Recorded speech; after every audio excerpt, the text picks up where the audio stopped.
అదే ఈ దేశభక్తులు ఏం దేశభక్తులో మనకు తెలియదు. అంటే ఇప్పుడు వీళ్ళని మేనేజ్ చేసేది ఎవడో ఇక్కడ రాజకీయ నాయకుడు ఉంటాడు కదా. ఇప్పుడు సెంట్రల్ లో బీజేపీ గవర్నమెంట్ ఉన్నది, నాయన భారత మాత అంటున్నావు, మరి భారత మాత చనుబాలల్లో విషం ఉన్నది. ఇప్పుడు ఏం సమాధానం చెప్తారు నాయన?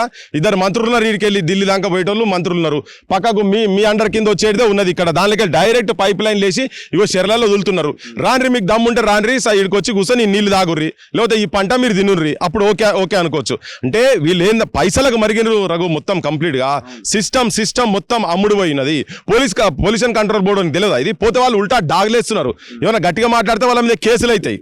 అంటే నిజం గురించి, వాస్తవం గురించి, న్యాయం ధర్మం గురించి కొట్లాడేటోళ్ళ మీదనేమో ఒత్తిడి అవుతుంది, పోలీస్ కేసులు అవుతాయి. కానీ ఇటువంటి లంగదందాలు చేసేటోడు మాత్రం వైట్ కాలర్ వేసుకొని వాడు బయట తిరుగుతున్నారు. వీళ్ళంతా క్రిమినల్స్ యాక్చువల్గా. నీ రోడ్ల మీద ఏదో చిల్లర పంచాయలు చేసేటోళ్ళ కన్నా వీళ్ళు 100% ఎక్కువ. అందుకనే క్యాపిటల్ పనిష్మెంట్ అంటున్నాం. చంపేటోళ్ళు కదా వీళ్ళంతా. 100% ఇది హత్యలు, ఇది డైరెక్ట్ హత్య.